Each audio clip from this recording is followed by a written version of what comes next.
So I know we kind of talked a little bit, and I have like 1,000 questions because I did some video, looked at some videos of things you do, and I love the restaurant. And we've actually spoken through email. I was super impressed that you respond directly to Never your leaves emails. my hand. That device is like the end of me. I know, it's tough, right? It's I'm like a prisoner to it. Blessing and a curse. Yeah. Have you always lived in Jersey? Where did you start out? Yeah. Patterson, wow. New Jersey, and my mom quickly realized it became the armpit of America very quickly, and moved me south to the beach, and I've been pretty much at the beach my entire existence, pretty much. Oh, so you were here when you were young? Very young. Yeah. And you grew up specifically in Manasquan, or? Tom's River. Okay. I spent my time in Tom's River, my youth.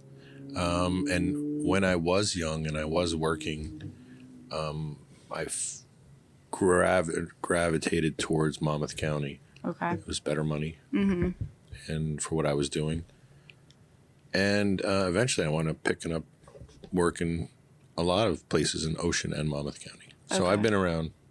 This is pretty much the spot for me. Yeah. It's home. Mm-hmm. You know when you're not here. Yes. You know what I mean? Yeah. I like being away and vacationing, but man, it feels good to be home. Yeah. What is it that you love so much about our area? I love specifically where I live, Pine Beach. It's a beautiful little sleepy little beach town. Mm-hmm. You don't go there unless you live there. It's not like you drive through it. I mean, it's nice to come look at the scenery. It's on the south bend of the Toms River. Mm-hmm. It's really nice. Yeah, it's a nice area there. Yeah. So, quiet. So take me back to, I like to hear like the story of how it all got started. I assume maybe you were working, I think I read actually that you were working in restaurants from a young age. Oh, very young. Yeah. Very young. When the teacher in school asked all the students how many hours you worked, and if they said how many worked 10 or more, everyone raised their hands, And then when she's like, all right, 20 or more, half the class dropped their hands. This sounds like when you're at a wedding and people are like, how many years you been married? So when it came down to 40 or more, my hand was the only one raised. And, I worked hard at a young age, and very quickly rose to where it just wanted more. I wanted to be the next level. Yeah. Quickly.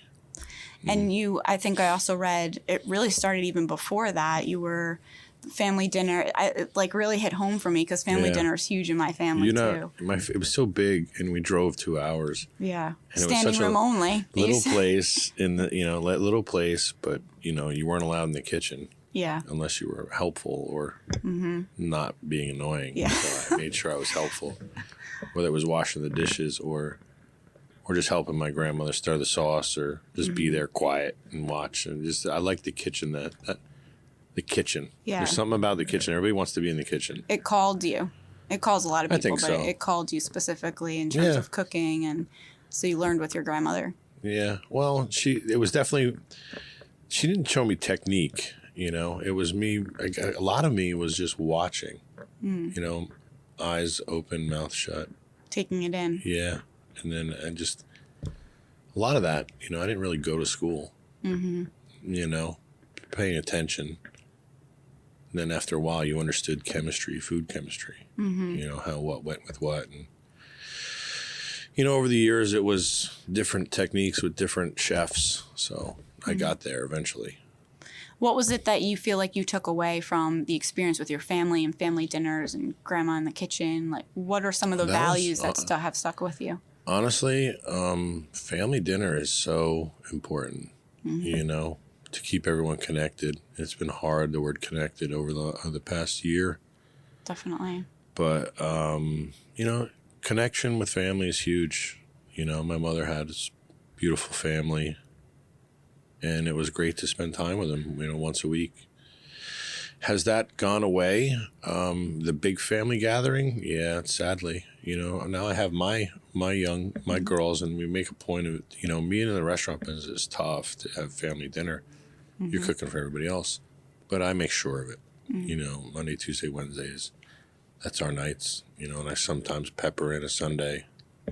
When you can. When I can.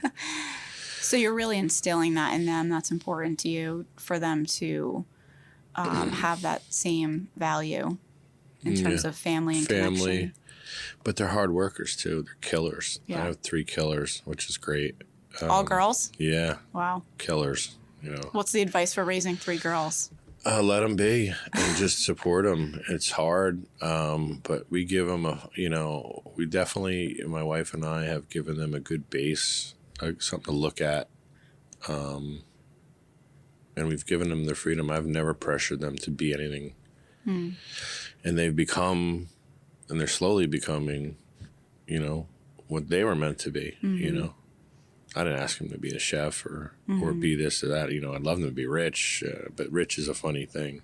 Meaning, I want them to be secure when I'm gone, and I'm working on that for them. But I want them to know that they'll be okay. But rich is, your health is your wealth. That's what I got from my grandmother. Your health is your wealth. Your health I is love your that. Wealth. That's it. That's a nice catchphrase. You could do everything. Your health is your wealth. Period. Yeah. And so how old are your daughters? Are they so young? One is 19. Okay. She's got a portfolio. It's awesome. Like what does she do? She's a teacher. Okay. No, I mean she's in the market. Okay. She's working on herself and I'm amazed at where she's gotten and what pressure she puts on herself and she knows how to relieve it too. She's in a good place. That's my oldest, Emma. Sarah's she's going to nursing. She's going to be going to nursing school. She's geared up. She's we're doing really well in high school, and I'm proud of her for that. And they're all dancers, competitive dancers. So oh wow. My youngest is homeschooled, and she's a phenomenal athlete, and that's their, that's what they do. They all, they rally around each other, and they're all part of a dance troupe for years. My daughter is now the instructor. She's fantastic. Works for Trademark Dance Academy down in Lacey, which is it's a great spot, and I'm glad, they were raised in that dance community. It showed it built a lot of things that I couldn't provide for them. Yeah, I was gonna say we'd probably get along. I was a dancer my whole life, and there's just a lot of discipline in terms of training your own brain and your body to do what you want it to do. Yeah, physically and mentally yeah. too. Let me tell you, it's tough stuff. Yeah. My daughter, she's so competitive. She's 12 years old, and she. You're always going to be the best one, the youngest, because you've got to look up to your sisters. And the way the years were apart, she just strove to be them, but she way outpaced how. I mean, they're all very talented, but the youngest is just she wanted to stand out. She just wanted to be her older sisters, and Emma specifically was just so into it. Sarah, I believe, did it just to be with her sisters. And loved doing it, but she didn't have that kill, like want to win. She just wanted to be there. Emma wanted to win. It's funny how they all kind of develop their own personalities, probably somewhat similar to maybe some of the personality traits you or your wife has. Sure, that's definitely, the good and bad, right? I actually see it it's funny at the dinner table, it comes out sometimes, and I'm like, damn, that's me in there. And that's when you're looking at it like from a negative lens. Like, oh, they picked up oh my goodness. What's one of those qualities? Calm down. When they're getting intense. Well, I'm intense, and it's hard. You kind of have to be, right, to own a business and run a restaurant. To be a chef is the intense part, and you mix that with a successful business. Running a successful business, there's things. You can run a business into the ground, but being a successful business and being a chef, there's some things I feel like it's funny. It's crazy. Like I feel like I'm in another world when I'm not in the kitchen. It's just, I don't know how to explain it. It's like, everybody's so slow. The world is so slow. The world slows down tremendously when you leave. Oh my goodness. In the supermarket, I'm like, get out of the way. I got to get there. You know what I mean? It's funny to say that in New Jersey because most New Jersey people are like moving quickly most of the time as it is. But for you, it's on slow motion. Yeah. I mean, everything's slow. Yeah, exactly. I feel like I'm the Flash, and it's a funny thing. So you see some of that with your, I mean, sort of My related kids, with your kids. Yeah. My daughter, Emma. They've picked up some of the traits and. Yeah, there's very, she's young and she's pretty intense. We kind of put it in perspective every once in a while for both of us, Do you feel I've calmed down over the years. Isn't that true always? Like if I look at myself 10 years ago, to just I think you just start to see the world a little bit differently. Certainly. Start to get a better perspective. And everybody's got to go through it, though. You can't explain it to anybody. Well, I was just going to say that, like with your daughters, do you try to impart your wisdom on them? Yeah, I mean, I tell them about mistakes that I've made because, and I've gotten where I am by making those mistakes, so you got to be careful. Mm-hmm. You know what I'm saying? Right, you want them to fail a little bit, or you right. got to pick yourself up in order to get. So that's important you say level. that because my 12-year-old, she, no matter competition she goes in, if she takes second place, she's like, she wants to kill. Yeah. You gotta learn. Missed first. You gotta learn to accept. It's hard. I think especially somewhat generationally too, because I think we're in the generation of like everybody gets a trophy. And there's not as much value put on. Well, you can't be first all the time. And what do you learn from not being first? Right. And what do you get out of it? Because if you're first, who's your competition? Who are you chasing? I've failed so many times, and it's just the measure is can you get up and do it again? Exactly. And kind of, it's like honing. It's like you're like a sharp stone in the ocean, and you need that. Just constantly being waved over you. You can't win all the time. Right. You know what I mean? You strive to be the best. And I told my daughter that when she didn't get the specific award she wanted. I'm like, it's okay. Mm-hmm. How do you chase it? How do you keep chasing whatever it is you want, even despite challenges? I mean, that's a big part of why I wanted to do the podcast. I named it The Point is Progress for that reason. Like, how do we keep growing and see ourselves as a work in progress rather than trying to meet some level of perfection that really isn't possible. I'm wondering if you would talk about maybe some of the, I guess failures you might call them, but really in the end probably helped you. Just so many things you could think of, failures meaning things that didn't measure up to your expectations. You know what I mean? That's an interesting concept. So not necessarily that you failed, but it didn't live up to a certain... Yeah. Because fail's so definite. Yeah. You know what I mean? It didn't kill me. Right. You know what I mean? Failed seems like it's over. Well, and sometimes it's good for it not to meet your expectation. Like sometimes that takes you down a path you would have never maybe gone down. Yeah. Yep. That's some great things have come out of that. That works in recipes. Mm-hmm. You know what I mean? Recipes are in so many different things, not just food. But so with Blend, was that always the goal when you were going into the restaurant business? Was that the first endeavor, and was that your oh my goodness vision? No, this is my I think 11th spot. Wow. I've never had a failure per se. You've had a lot of closed successes. I've moved on. And I put some space between some of the places that it was great. I was at the beginning of so many things, so many restaurants, so many concepts. Early on, I actually was so lucky to get involved the way I got involved. And at a very young age, I was able to grab and be a part of the beginning of 5 or 6 concepts. And then I took it on my own and became such a part of that process as I moved on further in my career to where I opened up a 28,000 square foot country club. I didn't go to school, but I went to school, Like you said, visually, you went to school through the experience. And that was my schooling, being there, being in it at a very young age. At 18 years old, I was in this position in a kitchen that, guys take a long time to get to. Mm-hmm. And it was out of pure hunger. Yeah. And desire. I feel like there's also, it's hard to, like, how do you tell that you're talking about your children and instilling some of these values? You kind of have to just go through it. Yeah. You have to, like, be hungry and just keep being hungry, I guess. And I'm wondering, like, what were some of the early experiences? You said those 5 things that you kind of got involved in that led to the country club.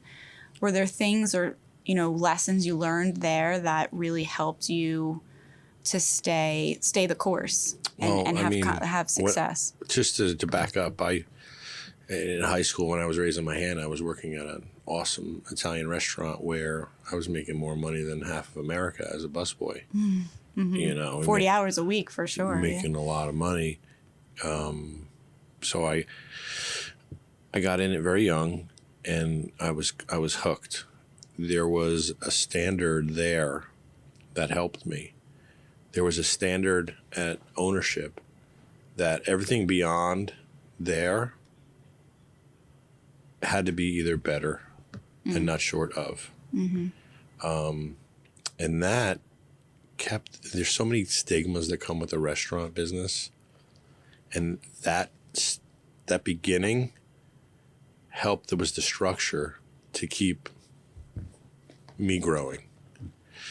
Kept the drugs out, kept the alcohol out. Those guys were old school Italians that were family men, and that's what that's what I learned. And that was a success. And like I said, I was never part of a failure, because those things that come into a restaurant bring it failure. Yeah. So from there, from that little Italian place, I hooked up with a very nice group, a restaurant group. And when you say there was things I liked and loved, and there was things that, I didn't. I learned from what didn't work, and I learned from what worked. And then when it became my chance to do it with my money, I've already made those errors. I've already made those successes. I know what worked, what didn't work.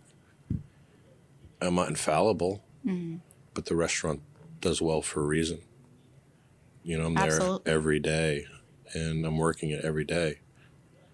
But I made the mistakes that keep those margins tighter than they should be, in the restaurant business. Like learning from them constantly, seeing it as like an ever-evolving process. Whether it's dealing with an employee or a product or a customer, there's so many different scenarios to the variables of those specific instances that you've already went through. Mm-hmm. Yeah. How did you create? Well, when did you open Blend? So in 2014. Okay. And Peach Pit at the same time, or? No, it was a year later. I was so pissed off because I couldn't get any lunch crowd. And I'm like, what is wrong? Oh. I'm like, this is beautiful stuff. And local places around me were doing half of the quality and the same price. And I'm like, what is wrong with people? When I'm sitting there one day doing my orders, and I'm watching people just walk by, and I'm pissed off. I ripped off the tablecloths, went to the Acme and bought a bunch of ketchups. Mm-hmm. I had the sign guy come over and just put the Peach Pit Cafe on the window.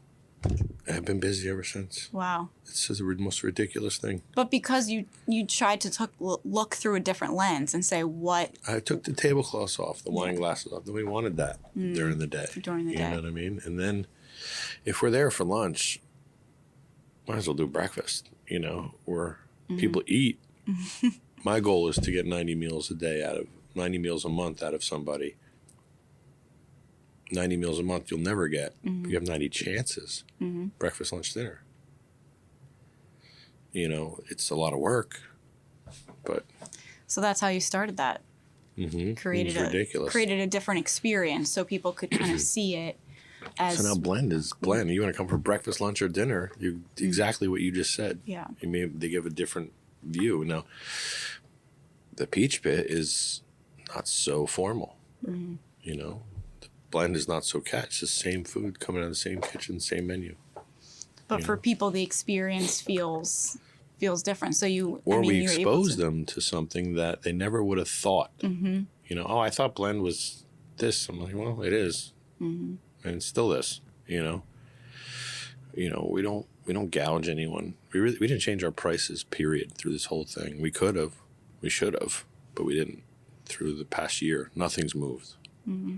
So what, I mean, that's a good question. What are your guiding, it kind of sounds like you're saying them in a certain way, your guiding principle for the culture of your businesses? You got to give them quality. You can't bullshit them. You got to give them quality, and people who, the quality that I perceive as the line that needs to be met, there are enough people out there that care about what they eat and the type of, we use the best of everything. Well, I know it. Yeah, I mean, I've been there several times. We were talking about it before you came in. It's just that the food is just top notch, and also because I'm a big believer in the entire experience. Like the food, obviously, is a huge part of it. Oh, the team there is great. The team there is great. The environment, the atmosphere, and you feel. I mean, maybe I have like this sixth sense, but I feel passion in the creations. You feel the love that goes into the meals that are created. You know, and it's pretty awesome that we get to do that. It's like we get to create every day. Yeah. I sit with my guys who've been with me a long time, and we get to, you know, it's a funny scenario. It's not formal, you know. If you were a fly on the wall in that kitchen, it'd be a sitcom. Isn't it supposed to be? I feel like every restaurant kitchen. I've worked in restaurants most of my life too, and it's always entertaining. That is so like kids come in and they love it. I mean, because it's like it's a weird look into the world. You know, we have a jaded sense of everything. There's sarcasm that's just so thick in the air. It's like you can't. You need that, right? I mean, you need to feel like you're part of the family. Exactly. And to feel like you're part of a family, you have to be able to. Bingo. Like, you know, you're part of the family if you have a nickname. And you're getting ridden. Exactly. That's just the funniest part. If nobody's talking to you, you don't belong there. It builds the culture because it builds that family. And the loyalty. Even though people come and go, obviously in the restaurant business, but it builds a sense of I care about what I'm doing here because I'm part of something. Everyone's got a nickname, and it's fun. Everyone's nickname's perfect, you know, and it's funny. Do you come up with all the nicknames yourself? No, sometimes they come up with them on their own. Yeah. And it's just they're stuck. It's fun. It's just good. It's just good stuff. Look inside a kitchen, a family network like we have is a major reason why we are a success that we are. My people haven't left me. We didn't skip a day in the pandemic. We made sure there was something to do. There was fear early on, but there was something in front of that. You know what I mean? You had to get past that. It was like taking that jump, and we just knew there was going to be way too many people that needed help, and we could do it. We had access. There was so much access that we had, and I was so befuddled. You see pictures of seniors at the grocery store at empty shelves. Like, I had access to toilet. We started, one of our biggest weeks was selling toilet paper. Now, we weren't gouging either. We just had access. Had thousands of rolls of toilet paper. Relax, everybody. There's no reason to freak out. We pivoted too. It's like, okay, yeah, we're a restaurant, but we're going to provide for the community because that's what we care about. Oh yeah, I was selling halibut one week, and then the next week it was bleach and toilet paper. You know, and then we knew halibut wasn't on the radar. Right. We went to fried chicken meals and subs, and you know, five for 75, feeding 5 people, gourmet dinner for 75. Can't beat that. No, and then did you have fear though? Was there? I know you had to get past it, but you had fear. Well, I mean, maybe there were multiple things driving the fear. You know, tell me like more about it. Well, I again, failure. I've done it, but not this mounting failure that was looming. There was one point I was crippled early on in March. I was just laying on the ground, and I'm like staring at the ceiling. I'm like, what the F am I going to do? And I just snapped. And I said, you know, let's just feed people around us. Let's just help people around us see what happens. And then that's what we did. This was once we were already all shut down? Yeah, because what do you do in a restaurant who was selling, foie gras and rack of lamb? Now everyone's out of work, so. So you had a moment of fear. I panicked. Yeah. I panicked, but then I just slapped myself and, and just geared up for a long haul. And I can't believe it's coming up on a year. Some of the photos coming back up on my phone. I'm like, I remember this like it was yesterday. Yeah, I was watching one of your videos. You were doing like a captain's log. Yeah. We wound up getting up to like 100-something days. Every morning I would just hop on and kind of keep everyone trying to stay positive and, that we were doing, what we were doing that day. And, we're all in it, kind of brought everyone, together. And it was something positive to look at in the morning. Every morning. So when you go back to March and things all started and you were having some panic and you kind of got through it personally, how did you mobilize your team? Because I'm sure there was fear there. You had to manage emotions about their own concerns. Yeah. I'm not going to lie. It was tough. Yeah. One of my main guys had to back away for a minute because he just didn't know. There was so much of the unknown. Mm-hmm. And I kind of did the whole, with the rest of the staff, just trust me. I wanted them to trust me, and I didn't know what the hell I was doing. But, it was fight time. But you built that culture. It's almost like, coming back to that point, if you hadn't built that culture of, we're a family through that sarcasm and the nicknames, you might not have had that following. Yeah, no, when it was fight time, I mean, these guys, they're killers. I love them. They stepped up. Derek didn't. Derek was D-Rock. He didn't leave long. He has a little baby at home, and there was a lot of panic in the air. And we were very careful what we were doing inside, and we're the only people seeing each other. It's funny in the restaurant business. We don't see anyone. Mm-hmm. We're in a room, all of us, all the time. Mm-hmm. And we were going home, showering, coming back. That's what we were doing, and we kept it very safe, and we did really well with the COVID exposures, meaning we didn't have any issues. That's great. That's great. Yeah. So it not until early on this year, one of our dishwashers felt so bad he wound up going to the hospital for a couple weeks, and that was it. But he's okay and back at it. That's incredible, though. You went through almost a full year of not having, really it's just short of a year.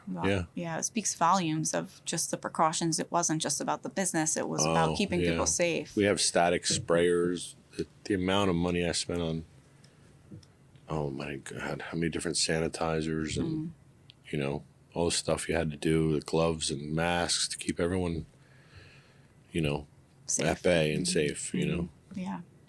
So, kind of switching gears a little bit, what made you choose Manasquan? How did that location become your go-to? When I was coming up with that restaurant group, we opened a restaurant called Parkside Bistro. I don't know if you're... Where is that? So Parkside Bistro was a beautiful French Asian restaurant on the park side in Manasquan. Mm. There's a park there, and beautiful. I mean, copper everywhere. The tables were copper covered.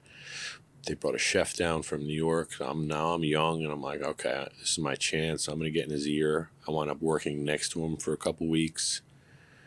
And then I wound up coming out into the dining room and then to the management end. And then I moved on to another place, but my time there was great. I loved Manasquan.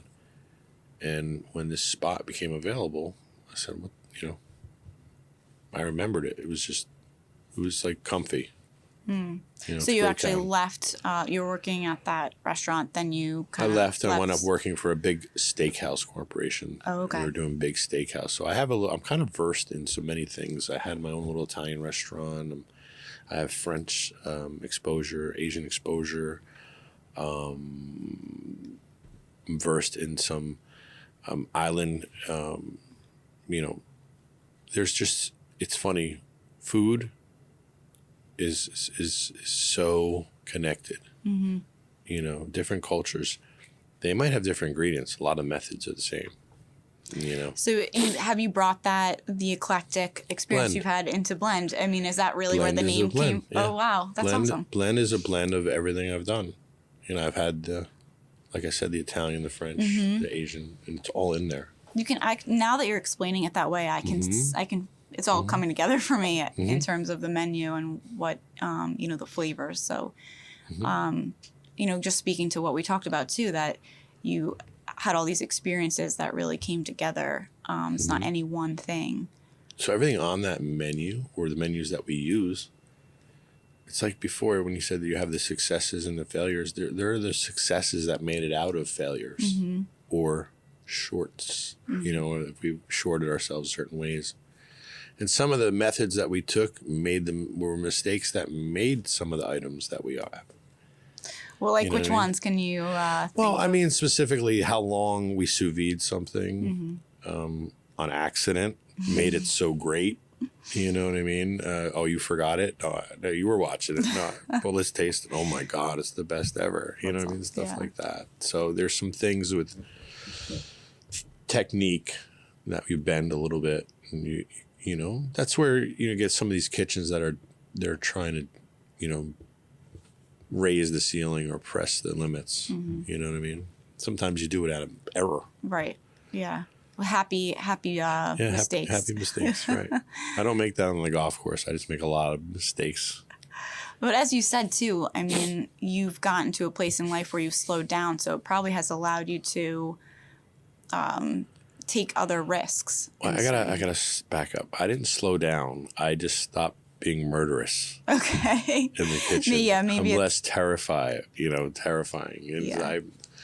when you start talking to people and they have this look on their face like, oh my goodness, like hey, it's bad. You know what I mean? I'm still quick. Right. I haven't slowed down, but it's not as terrifying. You know, some of the busters and the new kids that come in today, they look like they're going to shake, because I'm a person. You know what I mean?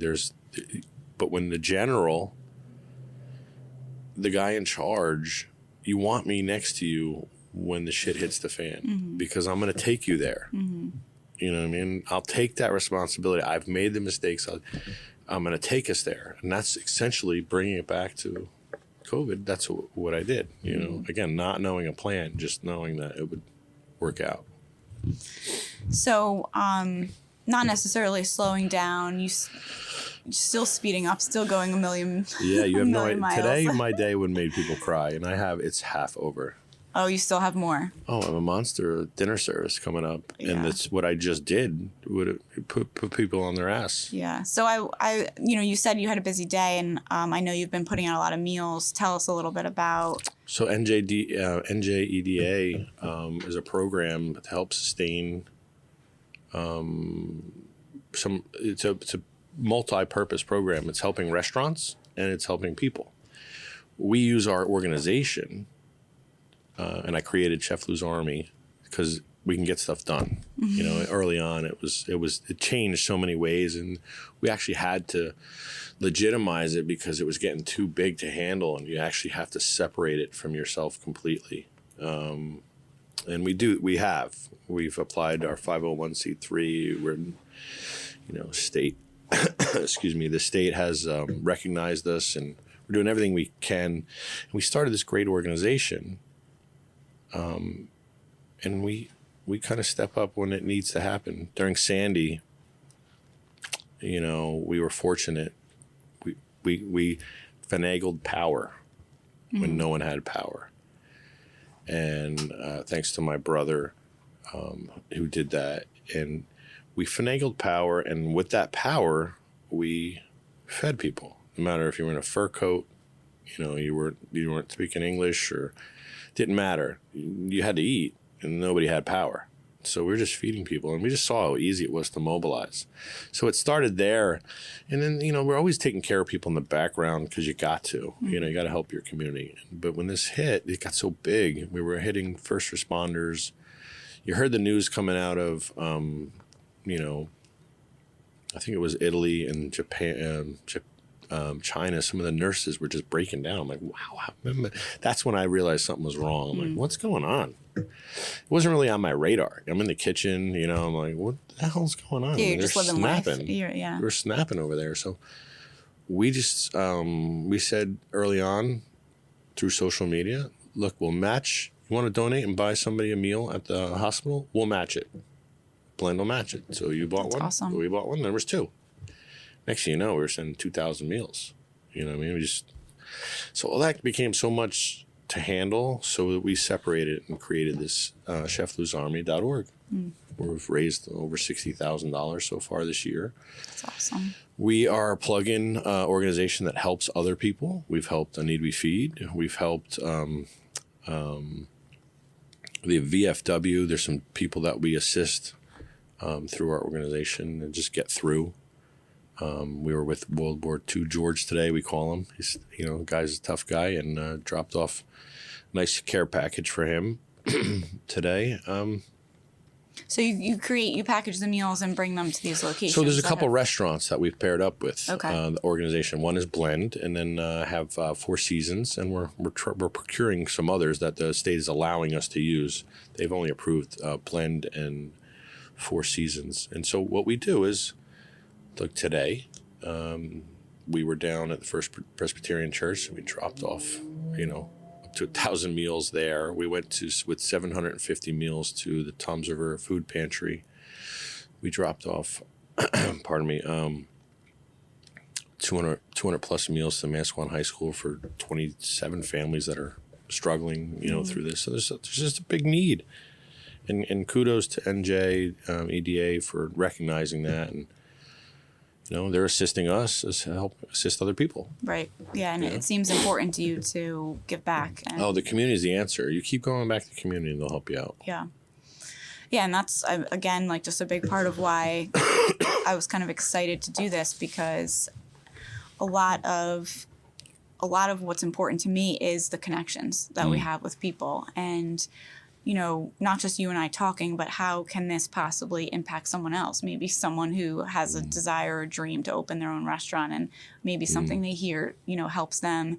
And I'm a firm believer in, you know, that sense of we build each other up. You know, I'm never going to succeed on my own, but if we're working together, you know, many hands make light work. Sure. Kind of thing. And it's been a passion of mine to get to know people's stories and then have this medium to be able to share people's stories. Definitely cool. Yeah, it is really cool. I saw on the website that you had Gordon Ramsay. That must have been pretty. That was over a year ago now, I think, right? Yeah, it was right before COVID. I would have loved to ride that wave. But COVID hit and crushed it. You know. So what brought that about? How did it come to be? I got a phone call one day. Somebody wanted to meet me and say, "Would you like a renovation?" I'm like, "Well, sure." You want to give me money because you're from a TV production company and you want to give us a renovation? Well, tell me more. So you didn't know it was connected to him? No, tell me more. So they came. There's a couple meetings, and the couple meetings became a big meeting. I'm like, this is a pretty big meeting for a $20,000 renovation. $20,000 doesn't go a long way, right? Know, especially not in a restaurant. Yeah. I'm counting the people they had at this meeting. I'm like, this is pretty serious. So now I'm thinking, there's something's going to happen. So you know, there's something weird. Something's brewing. So back when it started to brew, I said to myself, I'm going to make it like the biggest, baddest dog is going to try and come and mess with me, and that's Gordon Ramsay. So early on, I was saying to myself, I'm going to expect that he's part of this somehow.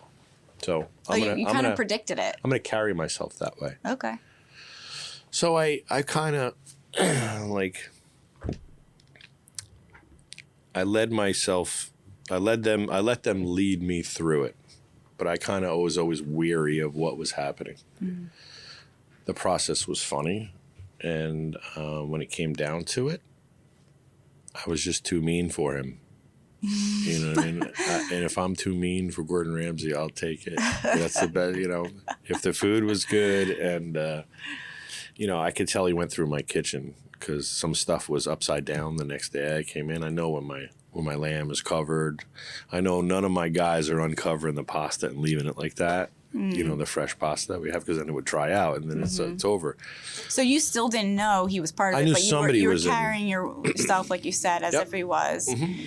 How did you, that's an interesting mentality. Like, how did that come to be? Like, I'm just going to pretend like it's, you know, like one of the biggest dogs. Chefs think of worst case scenario. Okay. You gotta. It's worst case scenario. So him coming in would be worst case scenario? If you weren't prepared for him. Okay, you so being prepared for because you could get jumped and he make you look terrible. Interesting. If you look at the episode, if you watch the episode, I don't know if you have. I haven't, because I just saw when I was looking up as we were getting ready to talk. I didn't get a chance, but there was no filthy kitchen. There was no screwed up food. It was, Lou, you have so much talent. Let them do their thing. In my head, I'm like, this is a team. We're, they need me just like I need them. You know what I mean? I wasn't gonna have that argument with him, but when he was taking that approach, like, let them shine because they're great, I let them have it, because it wasn't, this place is garbage, this food is terrible, let's change the menu. It was none of that. And when you think about episodes or encounters with Gordon Ramsay, if you can pull that off, that's a win. And that's the way I looked at it. And they portrayed certain things like my family. I'm so hard at work that my family is struggling. We're great. They have to. It's cinematic. Yeah, it does have to be cinematic. What did you take? What was like your big takeaway from the whole experience? It's funny. It really. It's like when we're in the middle of everything. I just joke around with the guys. I'm like, hey guys, anybody need a break? You know what I mean? Because they want me to calm down and give people breaks. I'm like, there's no breaks in the middle of a Saturday night. So I was like, anybody need a break? There's like 1,000 tickets. Anyone want to go sit and have a cup of coffee? Yeah. Just sit down and chat. That's fun. Was your team nervous? Were they anxious having that? I wasn't allowed to have my team. I wasn't allowed to have my team. My team really? Was replaced by another team. Oh, meaning they were employed by me, but that wasn't their roles, and they had to do different roles. Oh, the production team manufactured how they wanted how it was me to come use. Across. They wanted me to use other. So say somebody was responsible for baking, and then you have to. Who does an unbelievable job baking. But when you put them on a line, when there's 190 people in your face who wants 7 different sauté dishes, that's not baking. You know what I mean? But it's great TV when Lou's flipping steaks with his hands because he can't ask you to flip the steaks or check the temperatures because you're a great baker. You're not a great, you know what I mean? I understand. You switched roles. Yeah, they had to switch and for the cinematic. That lunacy that came out of me, we really screwed him up when it came down to it, because we finished service and nobody finishes service. We took the hurdles they put in front of us, and we crushed them. And they tried hard. They were sending stuff back. They were, we had answers for everything, because I was making like it was the big bad wolf. You know what I'm saying? So you were prepared. That's pretty awesome. That is really. So when he calls off, there's a point where he just calls off all dinner service, and you look on the tables. There was no food on the tables. It was desserts, because we did it. Yeah. But for the cuts and whatnot, we were. Of course, yeah. That must have been pretty cool, though, to have that experience. Yeah, I mean, at least in meeting some way. him was cool, him. But it wasn't meeting the chef. It was meeting the producer, Gordon Ramsay. You know what I mean? It wasn't like this where you could just talk. It was. Well, we had a conversation for a good hour, but there was cameras, and I'm saying to myself, this, all this is for the camera. Yeah, it didn't feel authentic.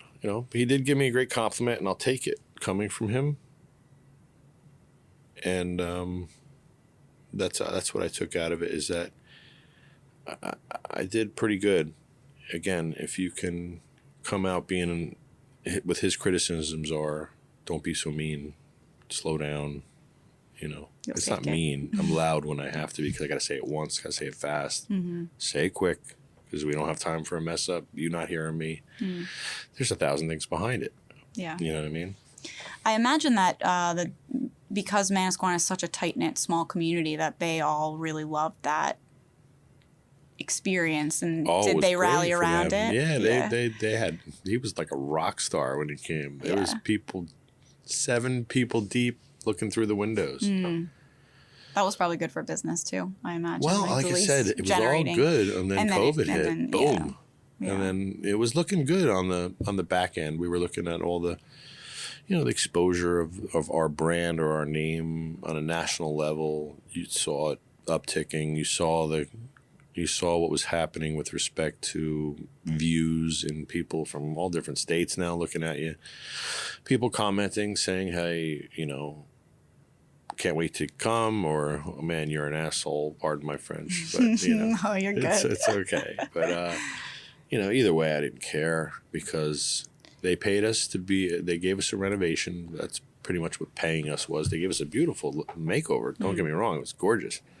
The chairs, the layout, really beautiful. Yeah, I noticed that. Yeah, I like that. We were on commercials during the Super Bowl. My face was on the TV, so we got a lot of coverage. I don't remember that. Yeah, I would have definitely recognized that.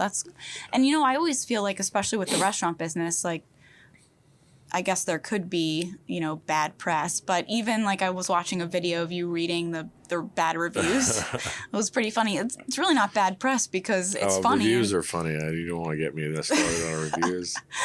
But even a bad review, I mean, you're still creating buzz in whatever community, whatever platform it's on. So you should really read some of the reviews that some people who just go out of their way to, pardon my French, be jackasses. I go out of my way to bully the bullies. I don't like bullies. Yeah, well, I think people need to feel, I always I go back to some of my psych background, and, I have this phrase, hurt people. Like they need to create a stir for some reason hurt people. Make themselves feel good for, which doesn't actually end up happening most of the time, but right. They just feel sad after it's an instant gratification of making someone else feel less than. Less than. I don't like when people make people feel less than. That bothers me. Yeah. And I'm all up for the review. Yeah. I'll take any review, but right. You don't need to, take a hit at someone's character. A lot of people, I think, especially now because you can hide behind the screen. I would imagine 98% of those people wouldn't walk up to you and say this. Keyboard cowboys. Keyboard cow, I like that, yeah. So I think you probably also, especially in the restaurant business, have to have some thick skin. Oh, pretty thick. Really thick skin. But I'm incorrigible when it comes to answering. Like, have fun one night and read some of the open All right, I'll do that one. Yeah, have fun. I will. Where do you see, I feel like there's so many questions I wanted to another post actually that I read was about your experience going through, you had, I guess, gone to an amusement park, and that spurred. So I'm trying to go on a ride with my daughter. Yeah. It was awesome. It's supposed to be a great time. And I struggled for so long with volume, meaning just more and more, always tasting all day long. And then before you know it, I wasn't paying attention to me by worrying about everything else. And my health got so bad. So I tried to go on a ride with my daughter, and I couldn't even fit in the chair. And I'm like, you loser.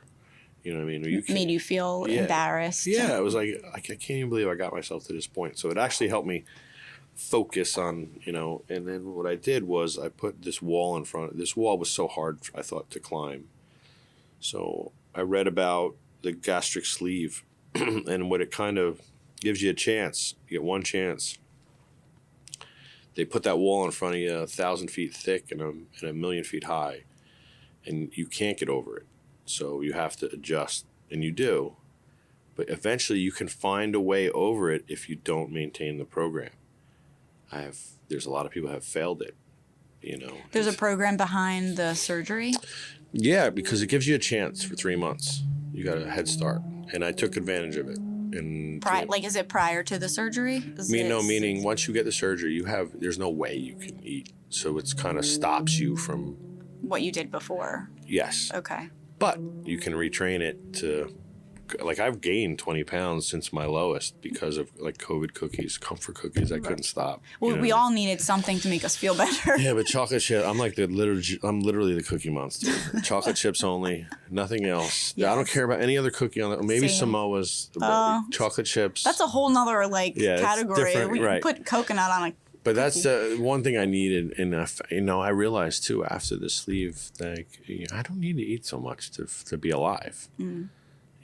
So I have friends who've done it and they slip right back. But I fortunately I don't ever want to go back. And it came down to, I was really paying and focused on sugar content. It helped me understand more of really how the body works. I was always feeding the endorphins. Mm-hmm. You know what I mean? I'm always feeding the head and and the palate. I wasn't feeding the, sometimes you got to really focus. And so we've changed the way. So that experience has changed the way I put food together. Much gluten-free is huge. You know what I mean? Lowering the glycemic index on so many of the things that we prepare is huge. That's weight loss. And it's also, you're kind of talking about it like a sense of what you're feeding your brain. It's not just the rest of your body, but, how does your brain react to some of the foods you're taking in? Well, the problem is it's like a drug. It's an endorphin. It actually hits the same pleasure centers. So when I when I eat a good piece of Miyazaki Wagyu A5 from Japan, it's like, man, how could you feel any better? You know what I mean? It's like heaven on a plate. It's meat butter, yeah. Mm-hmm. And it's at my access, whether oysters are from 1,000 different bays I have access to, you know what I mean? That's where it got to be a problem growing up. Is like, I didn't know to stop. You taste all day, and then when I go home, I would eat. Especially in an Italian family, right? I mean, it's similar in my family. I'm not Italian, but just eat. Like, it's almost like if you're not continuing to eat, then you're offending the chef. Right. And they like to see a completely empty table. I know what that means when you say offended. Like, I get offended. Like, when my daughter doesn't want to eat something, I'm like, I'm like, what the hell's wrong with you? Something wrong with that? So when really she's listening to her body about what she, hopefully can be self-aware enough to know. She's gotten really, she's done really well. She does really good with her. She's focused on it. She eats a healthy lifestyle. Yeah. I think, again, her generation looks at food differently too. Mm-hmm. So for that experience, had you not gone to that amusement park, that, may have not been the pivotal moment for your own health. Mm-hmm. And I was diabetic. Mm. And now I'm no longer diabetic. I don't take aspirin. I don't take drugs. I won't take your pills. I don't take anything. You didn't want to do that. I don't drink coffee. Yeah. Mm-hmm. I don't drink coffee. I don't drink alcohol. There's things that there's like poisons. And food could be a poison if it's the wrong food. You see that now, like your mentality has changed in that sense around food being a poison. But I've never really taken pills or those types of, or even, like I said, coffee. That's incredible that the hours that you work and essentially no caffeine. Yeah, I'm a 12 to 5 sleeper every night, sometimes 11:30. But that's it. It's really, I love the time in the morning. Like this morning in the restaurant at 6 o'clock, between 6 and 9 o'clock is the best time. Why is that? It's quiet. Get your own personal space and... It's quiet. It's one of my guys best guy in the world. We may have said, 30 words to each other this month, and all of them were hi. You know what I mean? How you doing? You know what I mean? And you're in the restaurant together. Yeah, we're quiet, and he loves the quiet. We don't even play music that early. Just the sound of the kitchen. It's really an awesome thing. It sounds like it's your personal paradise. I mean, I would expect it to be when you're in a restaurant. In the restaurant industry, you have to love it because you're there. It's funny you say that because I'm walking around at night and I'm there sometimes 14, 15, 16 hours. I'm like, I should be hating the fact that I'm here, but I'm not. And excited to come back the next day. It's not, I mean, I feel like that's the like, I guess there, you know, there's different ways to interpret the American dream, but I mean, I see it that way, that if you can be at work for 14 hours and still want to be there for one more minute, to me, it's like, well, then you've really reached, you know, the essence of enjoying life and work. Not a lot of people have this fantasy about opening a restaurant. They all want it. A lot of people want it. Yeah. And if you have the skill set behind doing it, it's a great life. I'm not upset about it. Like, I love it. You know, I have time with my daughters. You know, I have time with my family. I pull back when I need to. It provides the family what they need, you know. But I love being there. You know, it's as crazy as it sounds. As many hours as it demands, you make people. I please people with food. You know, I'm not in a cubicle. I get to fire people's endorphins. I feel I'm a drug dealer. I'm a food drug dealer. Yeah, it's actually true. Know? What do you think if you had to give, you know, advice to people who really want to pursue this, you know, try it. Speaking of what you just said, and people don't always know what they're getting into, or they have the passion to open a restaurant, you know, what advice would you give, or would you have wished to have had, you know, when you were starting out? You know, I can be funny and say, don't do it. It's if you love it, like I love feeding people, you know, whether they're paying for it or not, you know, it's something to do with pleasing, I guess. Something. Do it because you love it. Yeah. I mean, really follow the passion for it. I like making people happy. You think with people... calamari. You know what I mean? I don't know. It makes me happy to eat calamari, so I'll take it. You know. Yeah. I think, well, even just speaking too in terms of, you know, your daughters are in like the working, either, you know, not quite working. Some of them, one, two, or both. Hard. They're all hard working though. They work hard at everything they do. But it sounds like they've followed passions. You know, they're not necessarily, which I think also, especially with technology, you know, a lot of the younger generation might be looking to make quick buck and, I can open a restaurant. And, you know, I sense that it's obviously not an easy work. No. People who are looking just to make money, they think restaurants are good. Margins are very tight in restaurants. Right. Very tight. People especially when you're quality food and quality ingredients, right? Now, you can do things to mitigate loss, but the margins are really tight. You know, some of the biggest restaurant chains in the world are working on 5% margins. You know, I would die because I wouldn't amount that volume. You know what I mean? But, you know, there's many different ways to skin a cat. That's the way the way I look at it. We do what we can. I love our spot. I love Manasquan. I love the community. It creates a great atmosphere. Now, do I want to work the rest of my life? No. That hard? No. But right now it's a good path to protect my family, meaning I'm doing what I need to do to make sure that they have everything they need. It's not always what they want, you know? Yeah. It's what they need. And I guess that's like a good last question before I kind of wrap up. But, you know, in terms of not doing it for the rest of your life, where do you see yourself and the business in, you know, 15, 20 years? I don't believe I'll have a business. I believe I'd love to be in the position just to help people. I'd like to get Chef Lou's Army that big that we're just helping people. I'd love to be in that position. Use that with the rest of your time to really just give back. Yeah. In that way. You know, awesome. I have the ability, whether I'm cooking for 2 or 200,000. I know how to do it for some reason. I don't know. You can make it happen. Yeah. You have that skill. It's just what it is, you know. So not necessarily the restaurant, but definitely providing meals for people, and especially people in need throughout all. Yeah, I want to use my skill set. Yeah. I can organize. I see it and make it happen.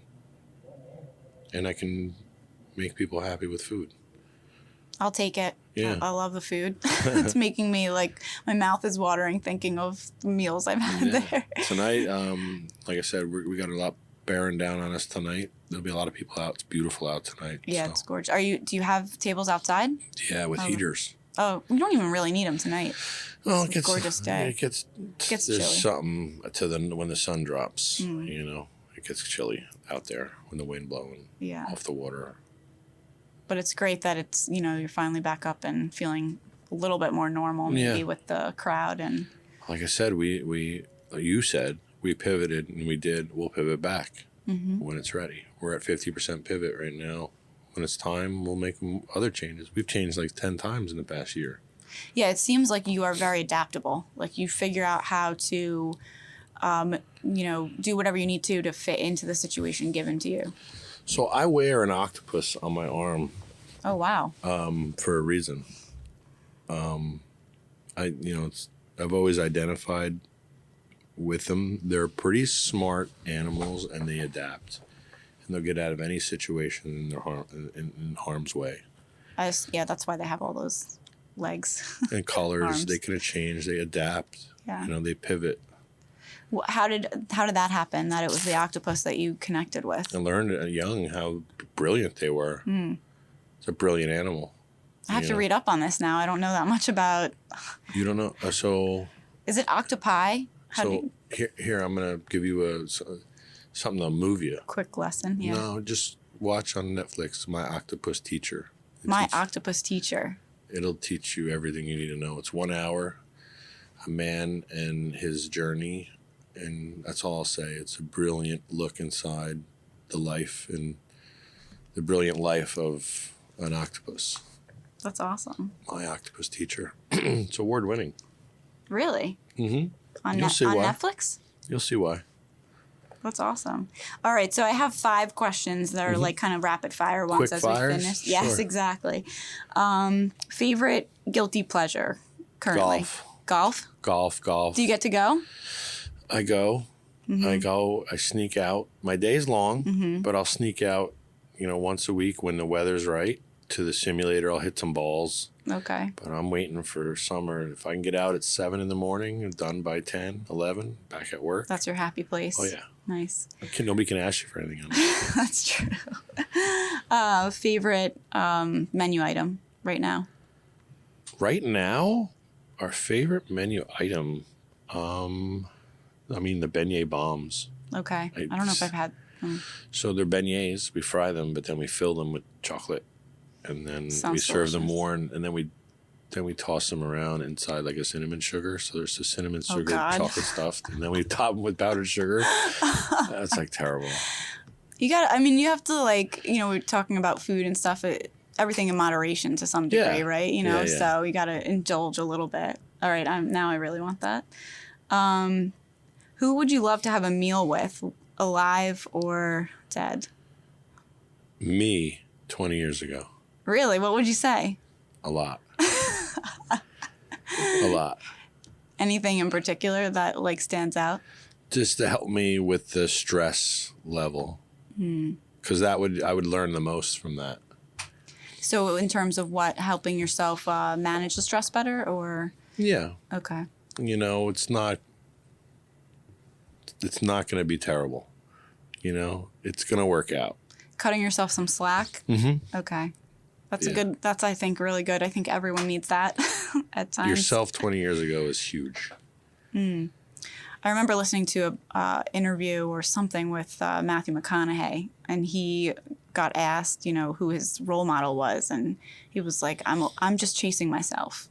Just that idea of don't focus on anybody else. It's just you. Want to be you, right? Yeah. I like that. Cool.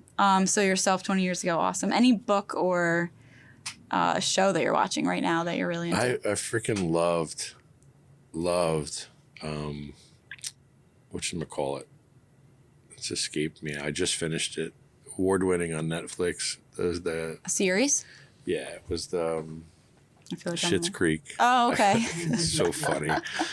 It's so funny. I have to watch it again because I didn't get into it initially, and people said you got to get past the first few. Oh yeah, for 4 episodes is setup. Yeah, you know what I mean. But once you're in there, the personalities are just so funny. It just I think I stopped it too. So yeah, it got me out of my you know, my daily, you know, is that 20 minutes. They're quick and they're funny. I love laughing. Yeah. You know what I mean? Laughing is, you know, and there's sarcasm that flows through there is great. It was great material for the kitchen. Yeah, I've heard a lot of people talk about that one. Your current life motto was the last one. My current life motto was be the difference. It's on our wall. It's on our wall in the restaurant, in the kitchen. In the kitchen, like painted on the wall. Yeah, just says be the difference. That's it. Just make a small impact somewhere. Yeah. Yeah, I love that. That's a great way to end too, because a lot of what you talked about was helping others and being someone for someone else. One day I'm gonna need help, and hopefully someone will be there, like me. Well, you get back what you put out. So you hope so. I think you've done that. I'm not doing it for that, but I'm just saying. Yeah, you just hope karma's good. Yeah, karma's good. I agree. Well, thank you so much for coming on. Pleasure. This was awesome. This was good. Enjoyed. Do it again. Yeah, do it again at the restaurant. Yeah, I would love to do it at the restaurant. You bring this stuff to the time. restaurant, I'll feed you steaks and all that good stuff. We're good. Yeah, we'll definitely do that. I'd love to have another chat sometime. Awesome. Thanks so much for coming pleasure. on, and I'll see you at the restaurant soon for the wonderful, delicious desserts. Cool. Beignet bombs. Beignet bombs. Take care.